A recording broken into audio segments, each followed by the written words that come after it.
Presenting the world's greatest mysteries.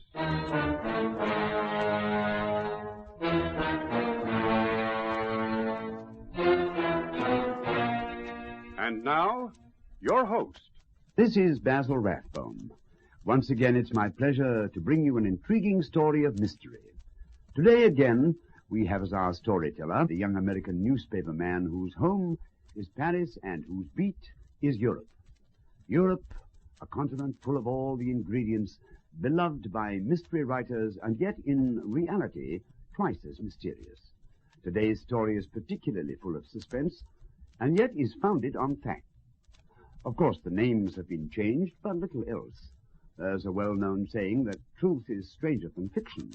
Our story today is not only stranger, but more thrilling, more full of suspense than anything fiction can offer.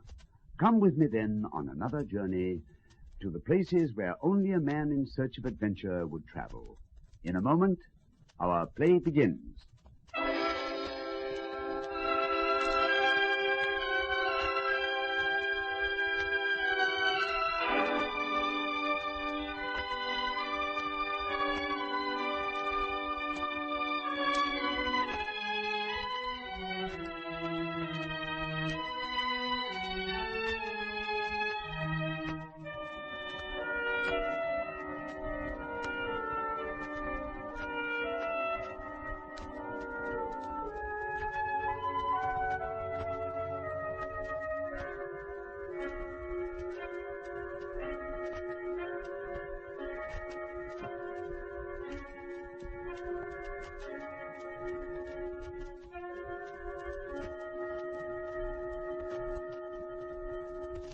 Presenting Europe Confidential.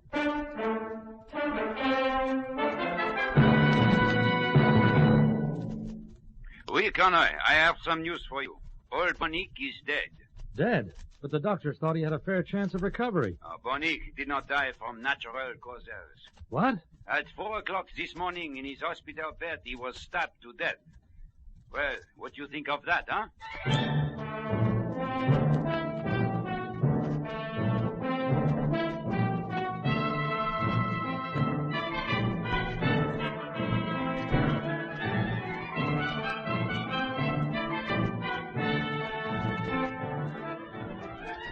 In a moment, we'll bring you Lionel Merton as Mike Connoy, the Paris correspondent of a famous American newspaper, in another exciting story in our series, Europe Confidential.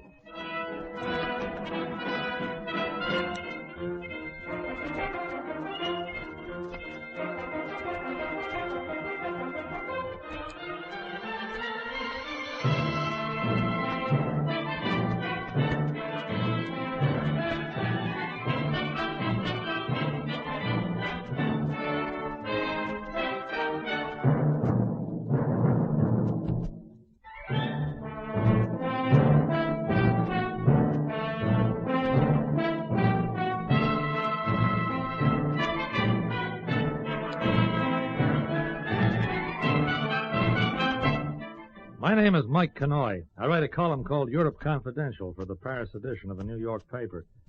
The English have a television program called Animal, Vegetable, or Mineral. In this show, 3 experts try to guess the nature and origin of certain objects that are shown to them. The objects are usually museum relics, and the show is broadcast live from museums in England on the continent. Last March, it was to be broadcast from the Montard Museum here in Paris. And as there wasn't much news around, I thought I might be able to get a story for my column out of the show. To get a bit of background, I rang the director of the museum, Monsieur Gaston Dutable. He was very obliging and invited me out to his home that evening. And quite a home it was, too. Another drink, monsieur. Thank you very much. Well, if I may say so, Monsieur Dutable, you have excellent taste. Your home is one of the most pleasant I've seen in Paris. I like to be comfortable. Yeah, everything in this room seems to fit, if you know what I mean. Wallpaper, the furniture, the carpets, the paintings, the ornaments. Merci. I suppose you've managed to amass quite a personal collection of relics. Oh, no, monsieur. Nothing to speak of. Really valuable pieces cost a lot of money. I am satisfied to collect for the museum. Yeah. I find this ashtray particularly beautiful. Merci, Monsieur Connoy. You could not have paid me a finer compliment. Oh? Oui. You see, I made it myself.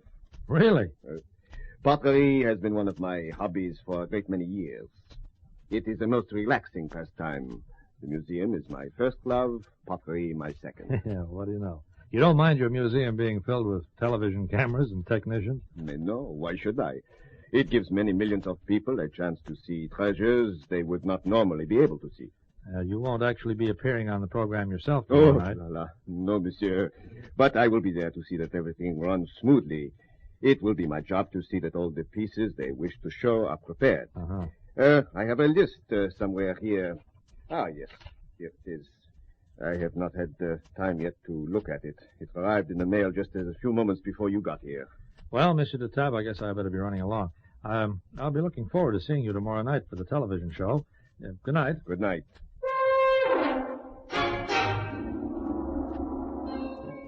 Just a routine interview, that's all. I arrived back at my apartment, poured myself a drink, read a book for a while, and at 11:30 I was just about to turn in when the phone rang. Hello. Yeah, Chief Canoy here. Yeah, I'm doing a story on the Montard Museum. Why? Burgled? When? Yeah, I'll get down there right away. Thanks, Chief.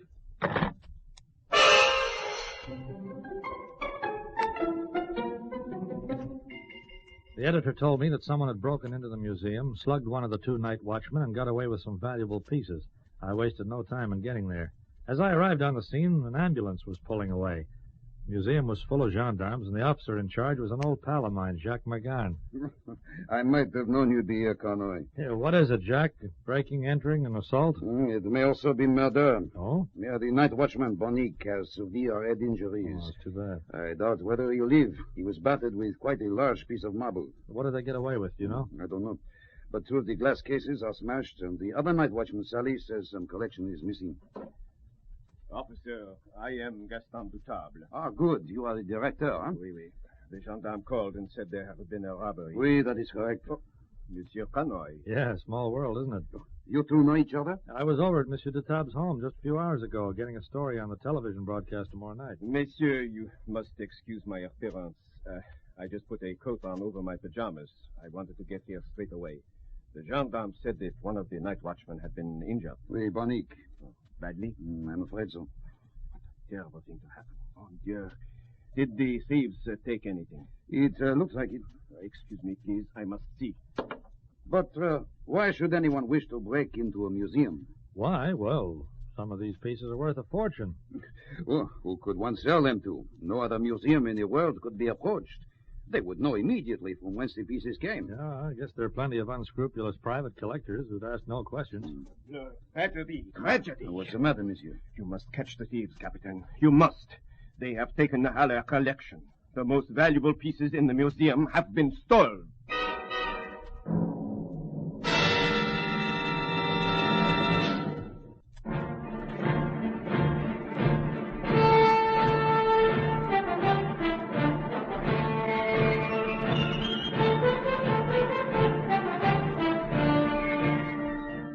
Tab couldn't have been more upset if his son and heir had been kidnapped. He wrung his hands and almost burst into tears.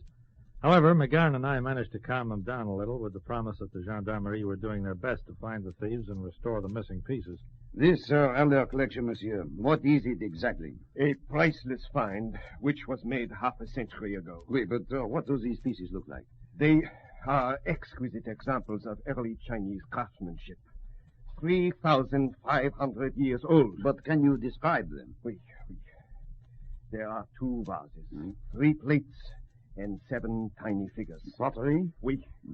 The pieces are priceless, Captain, priceless. Each one is worth 100 million francs. Unless they are recovered, the world will have lost one of its great treasures. Ah, oui, monsieur. Thank you. Ask Monsieur Salis to come in. It is the fault of the newspapers. The newspapers? Well, how? All this talk lately about the museum, about the treasures, how much they are worth. People read these articles, unscrupulous people, and it makes them think. Well, now, surely that's a little unfair, Monsieur Dutab. You wish to see me, Captain? Oui, Monsieur Salis. Sit down, please. Merci. Now, will you tell me once again what happened tonight? Mais certainement. Bonique and I are night watchmen here. It is also our job to clean certain sections of the museum. Oui, go on. Tonight, I was in the Egyptology section. and Bonique was cleaning the cases in the Chinese and Indian wing. Oui. I heard a voice. I thought Bonique was singing or talking to himself. He did that sometimes. You know how it is with these old men. Oui. Then I heard him shout, and he screamed. There was a crash. I thought for a moment he must have knocked the case on top of him, and I ran to see what had happened. How long did it take you to get there? Oh, 30 seconds, perhaps a minute. I was right at the other end of the museum. And when you got there? Bonique was lying on the floor. Beside him was the piece of marble. The glass in the cases was smashed, and the collection was gone. There was blood everywhere. Mm-hmm. And then you called the gendarmerie. Oui, immediately. And that's all there is to tell, Capitan. Will he live? That I cannot say. I hope so. It is a dreadful thing. Old Bonique, he was very gentle. He would not have harmed anyone. Thank you for your help, monsieur. You might as well go home for the night if Monsieur Dutable has no objections. No, none at all. How did the thief enter the museum? Have you been able to discover that? Well, there is a broken window in the east wing. It appears he entered through that. Oui? Oui, McGann speaking. He is. Oh, good. I will run there right away. Bonique appears to be recovering consciousness. You going to the hospital? Oui. Mind if I come? I have no objections. And I, too, would like to accompany you, Capitan. All right. I don't see why not. Come along.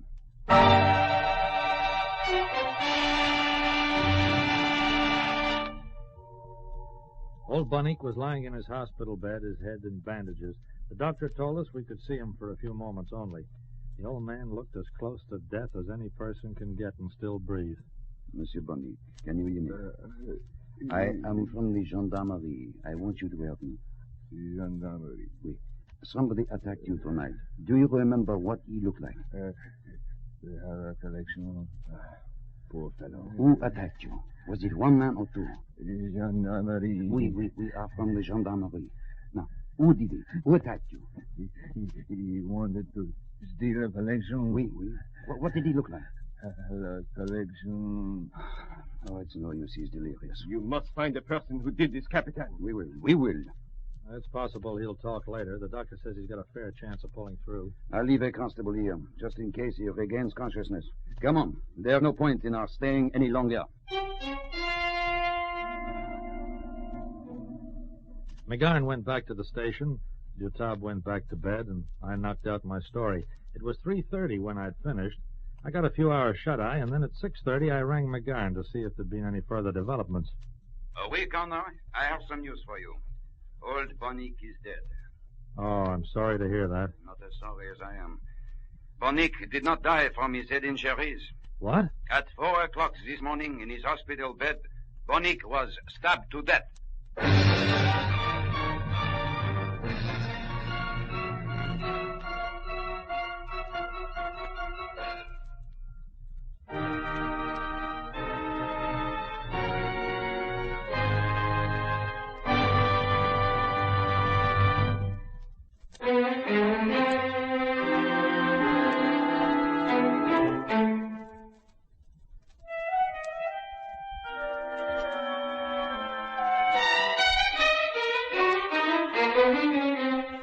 At 9:45 a.m., I was at the museum in Dutable's private office.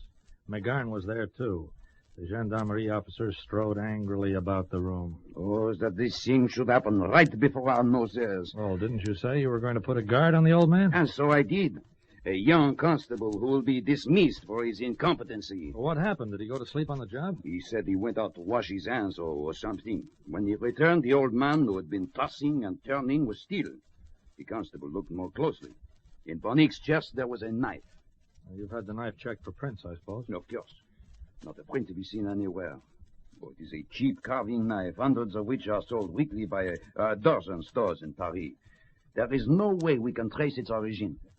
What puzzles me is, how did the killer know where the old man was? Well, it would be very simple. All the newspapers have told which hospital Bonique was in. Well, the killer just had to climb through a window and wander silently through the various wards until he found him. Where is that Salis? He should be here any moment now. What has happened about the television broadcast? Is he still on? No, Capitan. Under the circumstances, it was decided to broadcast it from the Louvre instead. Oui? Mr. Salis is here, sir. The night watchman. Send him in. Will you go in, please? Capitan, they say you wish to speak with me again. That is correct. The gendarme said Bonic died, was murdered. That is correct. Monsieur Salis, I want to ask you one or two more questions. Oui. Monsieur Dutab tells me you were not on the best of terms with Bonic. Well, Is that true? We had our differences of opinion. You also had several severe quarrels. That is a lie. Did you not ask Monsieur Dutab a few weeks ago if it would not be possible to replace Bonic? Well, oui. With a younger man. Bonic was old. He was childish. And you disliked him, even hated him? I did not like Bonic, but hate him, no. And the quarrels we had were not severe ones, mon Capitan. They were just tiffs, as you might say, over petty things. But Bonic annoyed you considerably, huh? Oui, at times. Monsieur Salis, let us suppose that last night you had a disagreement with Bonic. That is not true. Let me finish.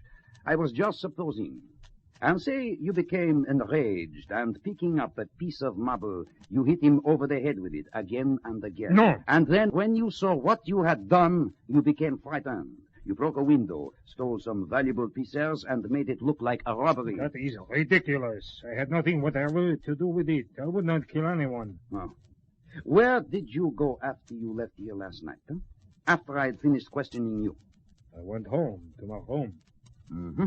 Are you married? My wife is dead. Did anybody see you go home?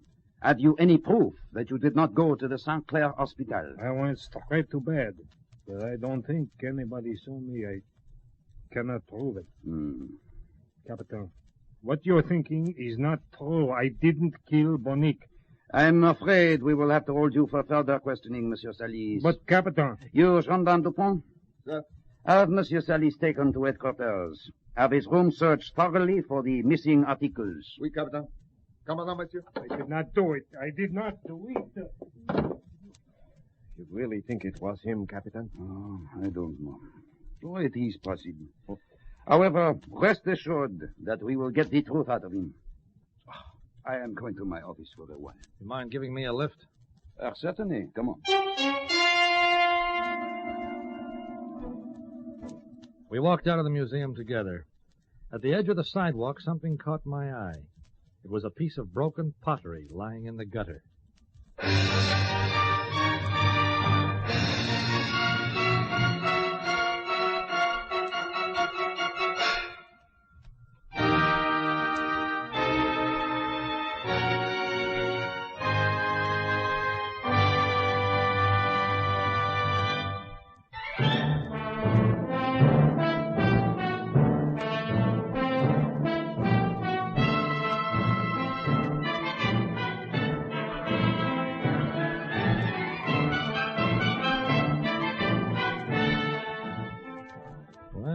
Jack, what do you think of this?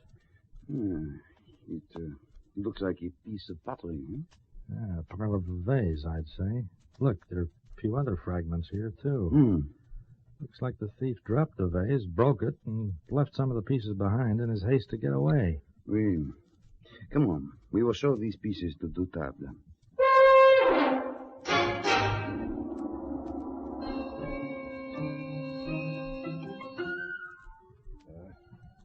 Oui, monsieur. There can be no doubt about it. This is one of the stolen vases. And my last hopes are shattered like this vase. Oh? Well, what do you mean? Look at it. Broken, lost to the world, lost to humanity forever. Well, perhaps we'll find the other fragments before we're finished. I wonder if my men have searched Salis's room yet. I think perhaps we might find the rest of the pieces there.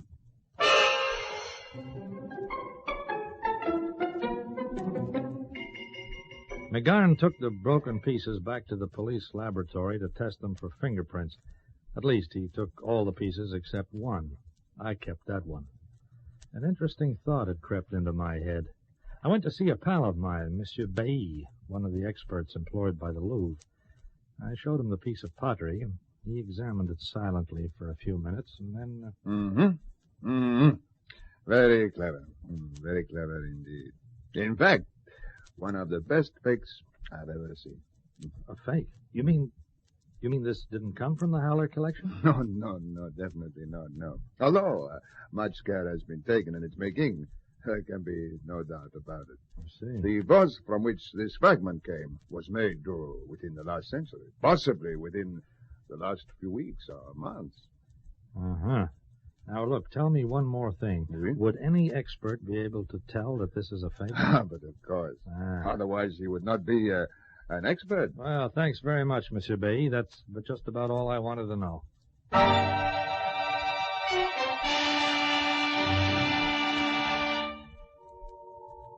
I caught a cab to the museum. Dutable was not there. He'd gone home to rest.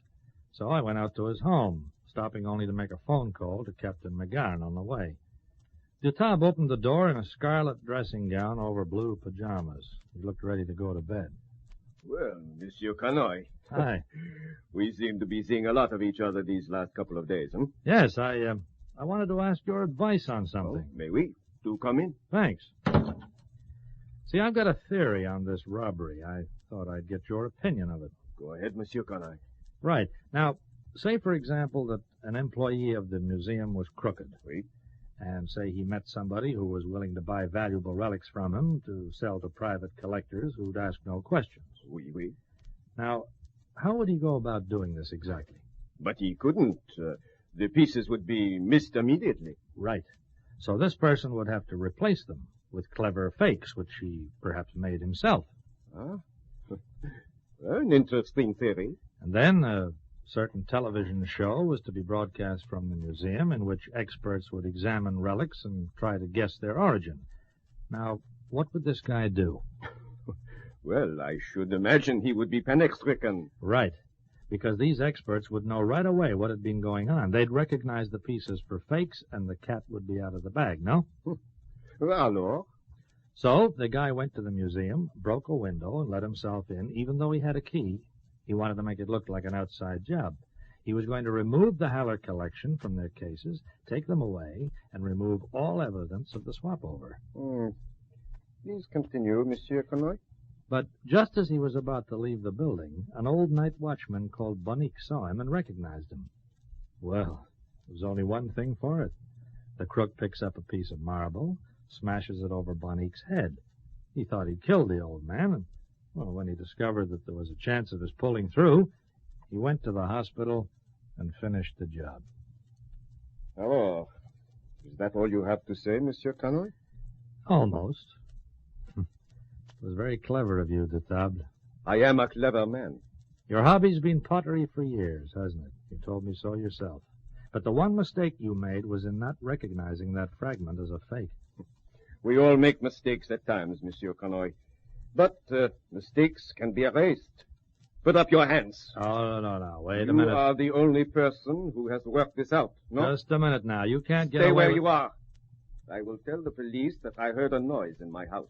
I thought it was a burglar. I fired. How was I to know that it was just a reporter snooping for a story? Look, Dutable, listen to me. Adieu, Monsieur Canoy. Open up! Gendarme! That's right. I rang him just in case. Connie,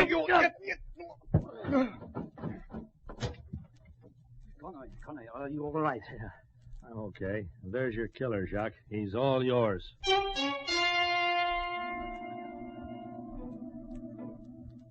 The Haller collection is back in the museum again now. With Dutable's cooperation, they were able to trace all the missing pieces. And Dutable, he was sentenced to life imprisonment on Devil's Island. The last I heard of him, to while the time away, he was making pottery ashtrays.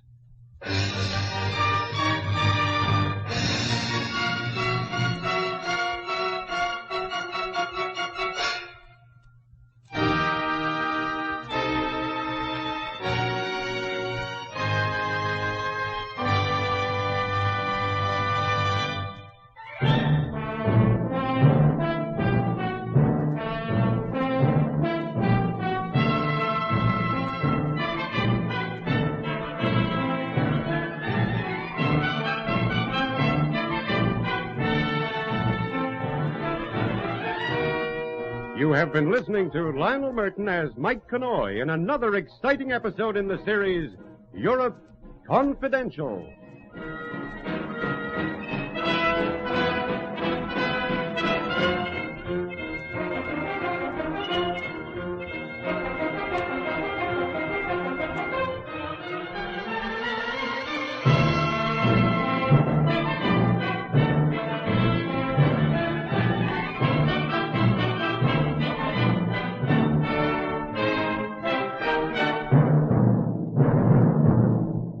This is Basil Rathbone again, and so our journey into the realms of mystery is over.